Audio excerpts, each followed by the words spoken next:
Hey, it's April, your 2007 Loop Rock girl. I'm so excited today. I'm going to interview Steve Vai, who is a world-renowned guitar player. Has influenced so many of the musicians that we know today. He's actually been nominated for 10 Grammys. He's taken 2 home, sold over 20 million records, and actually designed the 7-string guitar, which revolutionized rock as we know it today. I'm so excited. Ready? Let's go. We're at the House of Blues with Steve Vai. Steve, I'm actually a huge fan of your music. I've been to quite a few of your shows. Really? Yeah, with your G3 tour with Satriani before in the past. We're honored to have you here. Did you just get in Chicago today? Yeah, well, we actually came in from Milwaukee. Okay. So it wasn't too far of a drive. I just slept on the bus. Yeah. Okay. Yeah, and woke up and here at the House of Blues. Awesome, awesome. Now, do you like Chicago? Is this a city you like to come to? You know, actually, I do. A couple of friends of ours just moved to Chicago, and I was telling them how they're going to enjoy it very much. It's a great city. It's actually very clean, and it's got good food and restaurants. It's sort of like you've got New York, which is very kinetic and hectic, and you got L.A., which is very foo-foo. Mm-hmm. And then you've got San Francisco. If you wanted a nice middle good city that's not leaning in any particular way, then Chicago's a great city. Awesome, cool. Are there any memories you have of when you've been toured through in the past? Oh, yeah, many. I've been coming here since 1980. Wow. One of my memories was in the summer. I usually go for like a jog, right, when I'm on tour, and I was on tour in the mid '90s, and I was going to go for a jog, and the crew says to me, "Steve, you can't go out there, man, and jog. It's too hot." And right. I'm like, I'm bulletproof, and I stepped off the bus, and I actually thought for a split second that the crew was playing some kind of a prank on me and holding heaters.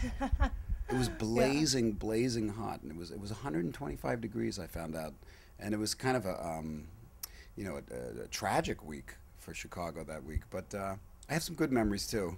Good. Now you're really busy with your schedule. I know. Do you have time off to enjoy? Like, did you go on any vacation this summer, possibly? Oh yeah. No,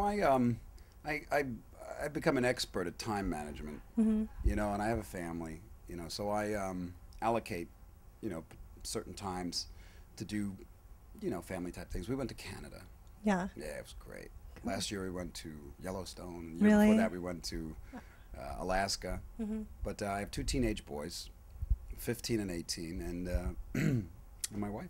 Good. Awesome. Yeah. Awesome. All right. Now you're on tour right now with your new CD, Sound Theories. Yep.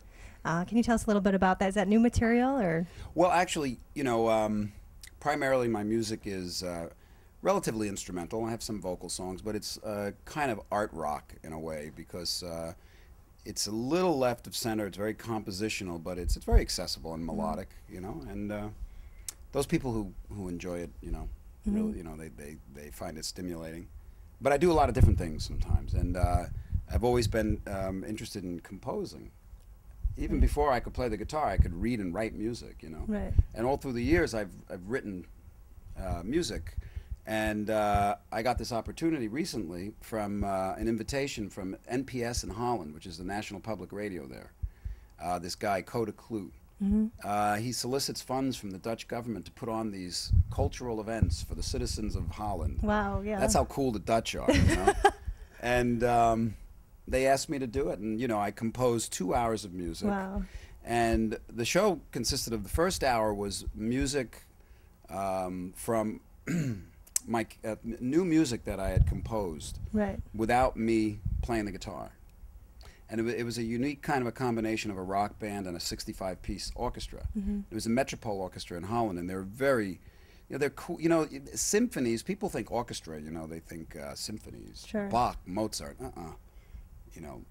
yeah, symphonies, like most major cities have symphonies, it's a whole different ball game. I mean, right, those kinds of orchestras they have a repertoire that's pretty much written in stone. Very rarely do they play music from contemporary new composers, and they would never play the music of a rock guitar player. You right, know what I mean? Right. But there's all these pockets of cool little orchestras around the world that are, consist of these young kids, well, not necessarily kids, but young people who are very aware of all sorts of different types of music and are looking for a challenge.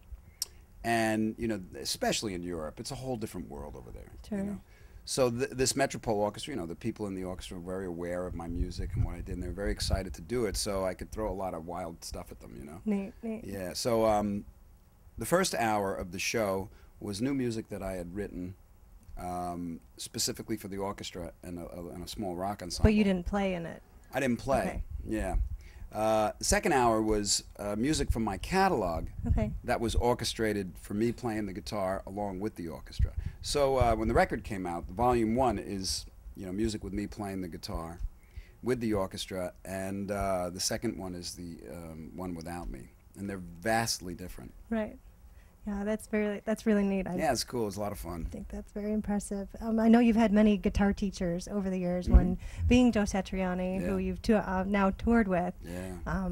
Is there like a moment where when you were younger, that you realized that, like, wow, I really got something here. I'm really talented, or a particular teacher that maybe pushed you to believe that?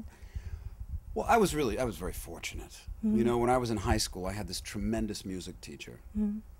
His name was Bill Westcott, and in 9th grade, he started making me write. He taught me how to write music, and every day I had to write a piece of music. And Joe had the same teacher. Joe and I grew up in the same town. Wow, okay. Went to the same school. He was 3 or 4 years older than me. Right. And when I started to play the guitar, he was, you know, the resident guitar teacher in the town. And Joe, you know, man, he was always great.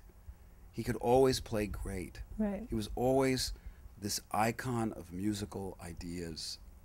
And I was very fortunate. I mean, you know, he was a mentor. You know, it was my guitar lessons with him were the most important thing in my life at the time. Yeah. And we didn't know where our careers were going to go. We didn't care, you know. It was just about playing the instrument.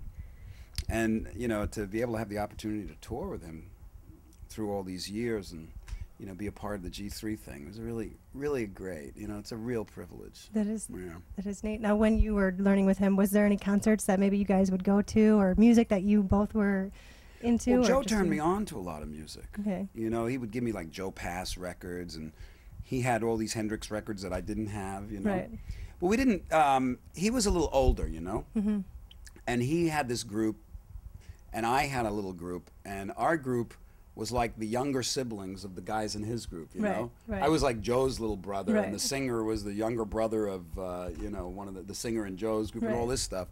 But, you know, there's a big difference between when you're, 4 years is a big difference when you're in high school. You know, when I was 13 and he was 17 or 16 or, you know, whatever, you don't really go to concerts and stuff like that. I hung out with my group of people. Very cool. But Joe and I would occasionally like sit and just talk for hours and hours and hours. He was just, you know, it was great. It was a great little town. Cool. So do you follow any guitar players now, or are you really into or impressed by any guitar players now? Well, now and then there's, you know, there's things I hear that are really great. Yeah. You know, I have a small label called Favored Nations. Okay. And through the years we've released, you know, music that we felt was important to people who are looking for that kind of thing. Right. And I've had some incredible guitar players, like really incredible. There's this one guy, Tommy Emmanuel. Okay. He plays acoustic guitar. Sure. Now, what makes someone a good guitar player? Because they're quick, they're precise, or they're feeling. Inspired. He's completely and utterly 100% inspired person. He exudes his personality on the instrument effortlessly. Yeah. You know, he has fascinating control of the guitar. You know, but that doesn't make you a great musician. Right. You know, it's the way that you deliver things with confidence. And if you ever get a chance to see him, you have to. If you like the guitar at all, you have to see Tommy Emmanuel play.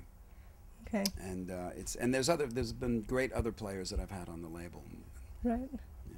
I don't usually run out and buy guitar music though. Right. Yeah. No, you got plenty of guitars at your at your house. And as far as like you've been playing for over 30 years. Wow. Oh, it's been a long time.